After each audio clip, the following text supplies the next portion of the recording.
हजुरलाई आज म भेन्टाको अचार कसरी मिठो बनाउने भन्ने रहस्य शेयर गर्दैछु। Greetings everyone, YouTube channel Amarpanchi food वर्ल्डमा हजुरलाई धेरै धेरै स्वागत छ।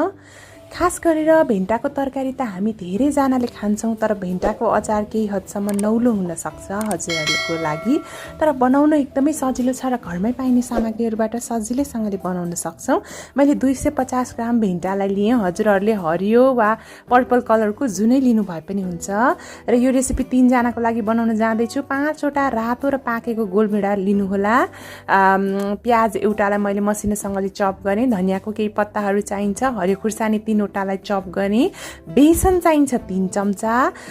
मरिच 6वटा, नुन 1 चम्चा, रातो धुलो खुर्सानी आधा चम्चा, बेसार आधा चम्चा, जिराको धुलो आधा चम्चा, तोरीको तेल 4 चम्चा, धनियाँको दानाहरू आधा चम्चा र एउटा तेजपात लिएँ।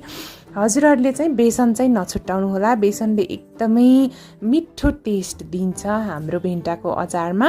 र साथसाथै यो गोलभेडा राख्दा रातो र पाकेको वाला नै राख्नु होला, एकदम टेस्टी हुन्छ।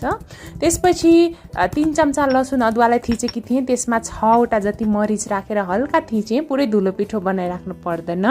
त्यसपछि तोरीको तेललाई मजाले तात्न दिनुहोला र तेजपत्तालाई राखेँ। त्यसपछि धनियाँको दानाहरू आधा चम्चा फुराएँ। यसरी धनियाँ फुराउँदाखेरि चाहिँ हाम्रो अचार मगमग बास्ना आउँछ।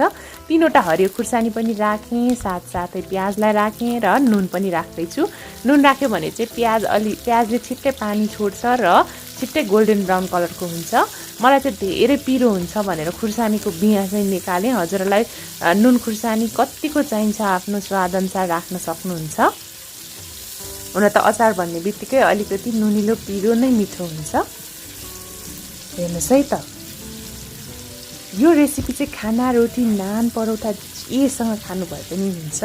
आजको रेसिपी चाहिँ मन पर्यो भने भिडियोमा कमेन्ट चाहिँ गरिदिनु होला र मन परेन भने पनि एकचोटि कमेन्ट चाहिँ गरिदिनु होला। हजुरलाई कुन चाहिँ कस्तो किसिमले चाहिँ भेन्टाको अचार बनाउँदा मनपर्छ भन्ने कुरा मैले पनि थाहा पाऊँ। हुन त धेरै तरिका छन् भेन्टाको अचार बनाउन। मैले चाहिँ अलि सजिलो तरिकाबाट बनाएर देखाउँदैछु। यो अचार चाहिँ 1 हप्तासम्म स्टोर गर्न सकिन्छ फ्रिजमा।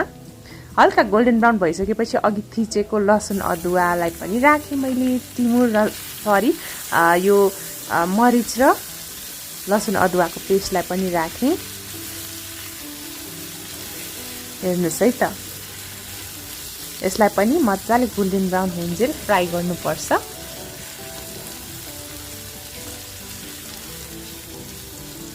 र यतिको भइसकेको छ। भेन्टामा चाहिँ भरपुर मात्रामा प्रोटिन पनि पाइन्छ र फाइबर पनि पाइन्छ। वेट लसको लागि पनि भेन्टा एकदमै बेस्ट रेसिपी हो। त्यसपछि मैले यसरी बेसनलाई राखेँ। बेसन राखिसकेपछि कम्प्लिटली 1 मिनट चाहिँ मजाले भुट्नुपर्छ है त। खास गरेर तौल धेरै हुने साथीहरूको लागि चाहिँ भेन्टा खानु एकदमै राम्रो हो। यसले पाचन प्रणाली पनि एकदमै राम्रो गर्छ र केही हदसम्म हामीलाई पाचन प्रणाली राम्रो भयो भने चाहिँ मोटोपन धेरै नै कन्ट्रोल हुन्छ। भेन्टामा चाहिँ भरपुर मात्रामा म्याग्नेजियम र फोस्फोरस पनि पाइन्छ। र त्यसपछि यसरी गोलभेडालाई पनि राखेँ र थोरै जिराको धुलोलाई पनि राखेँ। बेसार पनि राखेँ आधा चम्चा र रातो खुर्सानीको धुलो पनि राखेँ। अचार भन्ने बित्तिकै अलिकति गोलभेडा चाहिँ मैले धेरै नै राखेँ, हल्का अमिलो पनि होस् भनेर। थोरै धनियाँको पत्ताहरू राखेर अब यसलाई मजाले पकाउनु पर्छ। एकदमै नौलो तरिका हो यो चाहिँ भेन्टाको अचार बनाउने। खास गरेर चाहिँ अहिलेको सिजनमा भेन्टा खाँदा एकदमै मिठो पनि हुन्छ। हेर्नुहोस् है त। त्यसपछि 1 कप वा आधा कप पानी राख्नुहोला। त्यसपछि यसलाई मजाले तेल र मसला नछुट्टुन्जेल मजाले पकाउनु पर्छ। हेर्नुहोस् है त, भेन्टा चाहिँ पाक्नलाई धेरै समय चाहिँ लाग्दैन है। छिट्टै पाक्ने तरकारी हो भेन्टा चाहिँ। र यो अचारलाई अझै तिखर र मिठो अमिलो बनाउनको लागि भेनेगर 3 चम्चा राख्दैछु र हजुरहरूले भेनेगर छैन भने चाहिँ कागती एउटा सिङ्गै राख्न सक्नुहुन्छ। खास गरेर यसरी गोलभेडाको प्युरीमा चाहिँ भेनेगर वा कागती मिसाउँदाखेरि एकदमै मिठो हुन्छ। कहिलेकाहीँ हजुरहरूको चाहिँ यो गोलभेडा चाहिँ अलिकति नपाकेको पर्यो भने चाहिँ थोरै चिनी हाल्न नबिर्सिनु होला गोलभेडाको ग्रेभीमा। यसमा पनि म थोरै चिनी हाल्दैछु, त्यो चाहिँ कम्प्लिटली अप्सनल हो है।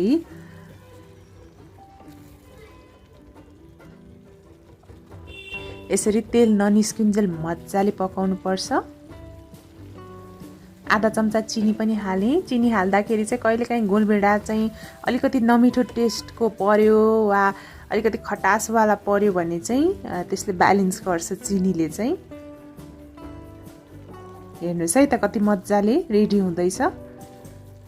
पकाउँदै पकाउँदै जानु होला यसरी।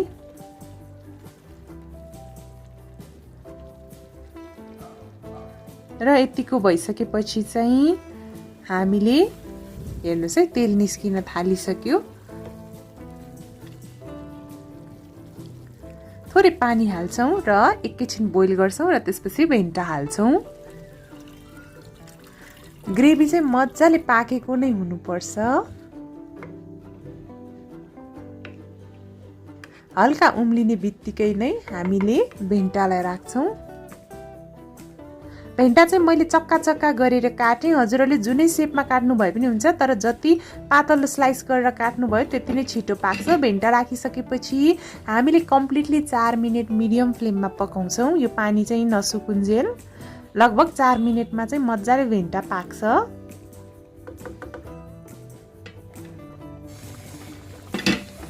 हेर्नुहोस् है त, अझ पोलेको वाला भेन्टा राख्नुभयो भने अझै मिठो हुन्छ। यसमा चाहिँ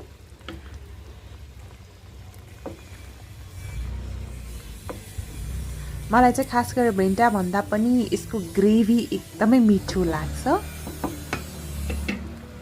भेन्टाले हाम्रो शरीरमा रगतको कमी हुन पनि दिँदैन। हेर्नुहोस् है त मजाले पाक्दैछ यो।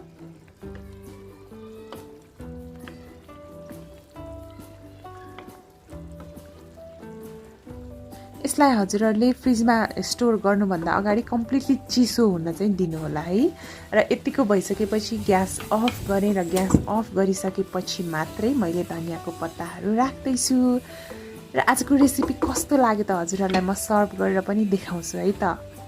मलाई चाहिँ रोटीसँग स्पेसली मनपर्छ यो, नान वा रोटीसँग है। र भिडियो मन पर्यो भने भिडियोलाई लाइक कमेन्ट र सेयर गर्नुहोला। साथसाथै मेरो च्यानल अमर पन्छी फुड वर्ल्डलाई सब्सक्राइब पनि गरिदिनु होला। म टेस्ट पनि गर्दैछु। एकदमै टेस्टी खालको बनिसकेको छ। र thank you so much for watching. Have a nice day. Happy cooking. Bye by.